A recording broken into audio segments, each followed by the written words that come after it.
What is up, YouTube? We got a really fun unboxing for y'all to do today. This is a knife that's coming through the pass around group. So I'm gonna go ahead and dive into here, do some first impressions and see what we got, let you know what I think. But before we do that, if you've already liked and subscribed to our channel, thank you very much. We greatly appreciate the support. If you haven't, feel free to hit that subscribe button down below. After you do that, hit the little bell in the corner. That gives you notifications on when we post stuff, and we're gonna continue to make videos and post them, so you might as well see them. You can also head over to Instagram and follow us at WorkKnifeBalance939. It's a great way to communicate with us. Let us know what you like, what you don't like, what you want to see, what you don't want to see. And if you got something cool you want to send over, we'll go ahead and send back one of these sweet stickers for you as a thank you with your knife after we're done with it. So without further ado, let's go ahead and dive into this. We're going to be using a Hogue MagnaCut Deca in order to get into this bad boy today. I believe we got a Kizer in here. Not 100%. I'm pretty sure though, and it looks like we got a black box. So let's see. Let me just pull this off camera real quick. Do that a little bit easier there. Yes, definitely a Kizer. Just trying to remember which Kizer it was. Ooh, hey, now I remember this one. This is actually going to be a pretty sweet one. I'm actually really excited for this one. This is a Dirk Pinkerton, which I believe it's called the Escort. This is going to be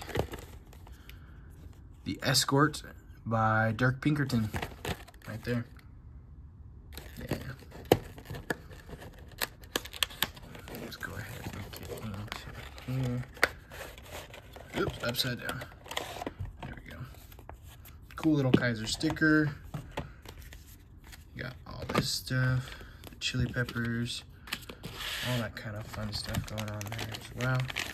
And, ooh, this is bigger than I thought it was gonna be. It's quite a bit bigger than I thought it was gonna be. Hefty, feels nice, sturdy. Ooh, it's gonna be an access lock. Hello, hi, how you doing? So, go ahead and whip that one out there. All right, I like that. Whew.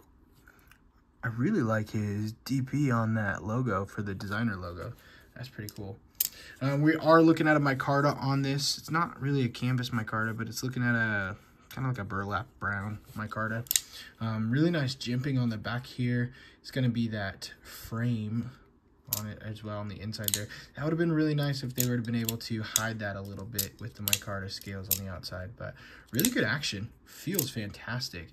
Kizer's doing some really cool things, and I think Kizer has some of my favorite button locks come from Kizer, but this access is really nice.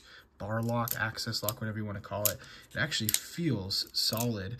I usually can't because of the way, I usually can't do a reverse. Just the way I hold knives with an access lock on thumb studs, I almost always catch, I have to be very intentional about how I hold my fingers with bar locks, access locks to do a reverse flick, because I always catch my finger on that thumb stud there. So I usually end up just doing a thumb flick, but yeah. We'll go ahead and whip it out and do some measurements and then comparisons, and then we'll look at the knife a little bit more. All right. Overall, we're looking about 7 3/4, 7.75 on the overall length.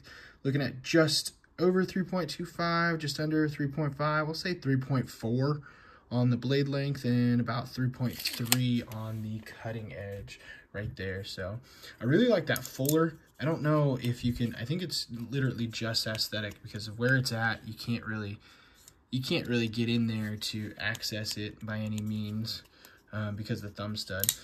But you do have a nice thumb stud to get it out there as well. And if you wanted to, you could access lock, bar lock, whip it out as well. So yeah, it's 154 cm, I believe. Yeah, 154 cm right there. I don't know what off the top of my head, I can't think of many other Dirk Pinkerton knives, but I'm sure someone in the comments is going to be like, I can't believe you forgot about this one. No backspacer by any means, but you do have the two little pillars right there. You have a very generous lanyard hole that looks like it's big enough to hold pretty much any sort of paracord you're going to put through there for that as well. You have ambidextrous pocket clip. You've got a nice deep carry pocket clip with the recessed screws in there, so that is pretty nice as well. And then you can flip it over to the other side if you want. No spacer to hold the spot there. That's, to me, that's so easy to do. Is just, well, I guess I don't know because I've never done it. I've never made a knife, so I don't know 100% how easy it is. But it seems like a very simple thing to just add a piece of material, put 2 screws in there, and hold that. And it just looks better in my opinion, and it's flush. So I always think it's silly when people don't do that. But you do have a nice clip, a lot of retention. You've got a good ramp coming through it as well, so it doesn't look like it would get caught on really anything. You've got some jimping in the frame right here. I don't know really what that's for other than holding and getting some off. You got some jimping on the back there, which is nice, so if you need to, kind of extends the jimping from the blade down to here so you can kind of choke and feel it all the way through. Handle feels really nice. I don't know if those are contoured. Yeah, it is. There's a little bit of contour to them. So you do have some contour to it. It feels really nice. As I get a squeeze, it almost feels like there's a little bit of play. Not ton. See more on the back side there. But it's not bad by any means. I mean, I'm not going to be squeezing too much. So that's one thing I think back spacers are good for, because you get a better stability through the frame as well, and you don't have to worry about putting something else up here. But yeah, overall I'd say a really good nice. I like that you don't really see the hole, or don't really see the hardware for this pillar right here. You only see the hardware for the main pillar on the back right here, so it keeps it very simple as it comes through. You don't have to really think like there's a ton of hardware showing. It looks like the hardware is a mix between T8 and T6 as you go through some of this stuff. So I think the pillars look like they might be T8, but then some of the rest of this looks like it might be T6. I could be wrong, and I'm too lazy to get tools out. So we'll just make assumptions right now, and hopefully those assumptions are correct. Really nice action though. That is, I think it just goes to talk to Kizer's quality in their bar locks as well. We used a bar lock to open this up unintentionally, the Hogue Magna Cut Deca right here, and I like this more than the Benchmade bug out. I've got a couple bug outs, and we've done some videos on the bug outs as well. This is another bar lock, and I really like it, but the Kizer bar lock has a little bit more drop to it, I think. This one you can see it will, with some action, drop there. And it's nice, and that's what I like about it. But this just feels, and it could be because the blade's a little bit heavier as well. It feels sturdy, it feels good, it has really smooth action. You don't have to worry about it by any means and think like, oh, I have to pull it in. It's the one thing I don't like about my bug out. Sitting on the washers as it does, oftentimes, even no matter how much work I put into it or what happens, I will get the blade to come and stop right here. And you've really got to whip it in on my bug out. And I don't like that with my access locks a lot of times. So it's nice to have them really just be able to have that smooth action through and through, in my opinion. I like that. So yeah. Really good lines on this knife. I really like that top just flat back through there. It makes your ergos really easy. If you design a knife and you do something crazy with it, and you have some weird angles, and you put some weird jimping on it, and you make these cool aesthetics that awesome look great, oftentimes you find hot spots. You don't have hot spots with a traditional, nice, solid knife like this. That's one thing that I think too many designers do to just change something. I want to do something cool and new that's never been done before. Okay, be prepared for people not to like it, and don't get your feelings hurt when people don't like it. It was for you. It wasn't for the community. A knife like this, in my opinion, is a knife for the community because it feels good. It's nice. There's not a lot of hot spots. There's not a lot of frill to make it very select, marginalized group of people who are going to want it. This would probably appeal to a lot of people because it is just a good, nice pocket knife. There's nothing about this that says, I've done something that nobody else has ever done. But it is a knife that a lot of people will be drawn to because it is a nice knife. You've got a hollow ground. You've got a really nice blade shape. You've got the fuller to add some aesthetics. You've got good jimping on the back. You've got thumb studs.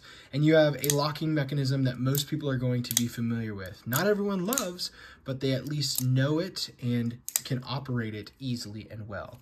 And you also keep it ambidextrous, so you can hit multiple markets, both lefties and righties, as well as someone who may be a righty but carries stuff in their left pocket occasionally. So that's a really nice touch and making yourself open to a lot of other things.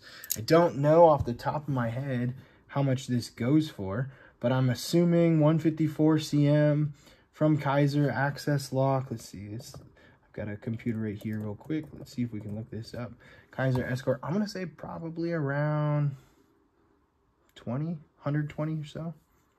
Oh, thank you. You won't let me find it. Where the heck am I going to be able to see this? I don't know. We'll post a link down below when we find it, and then you'll be able to see it there as well. So I really like this knife. I think it's kind of a winner from Dirk Pinkerton right there. So it's going to be a winner for Kizer. It's going to be a really nice knife as well. Feel free to check one out. Yeah. I don't got much else to say about it. Oh, I don't think we did side comparisons. Maybe we did. We'll do them one more time, just in case. Ontario Rat 1 up top. Ontario Rat 2 down below. A little bit larger than the Rat 2, smaller than the Rat 1. Really nice compact size, good girth, good feel into the hand as well. And as we've talked about the ergos plenty, we'll do the pair of 3 real quick down below. And we'll do the pair of 2 up top. There you go. I'll give you some side-by-side comparisons so you kind of have an idea of what this knife would look like for something that's in your collection. Most of you probably have 1, if not all 4 of those knives as well in your collection. So thanks for checking it out.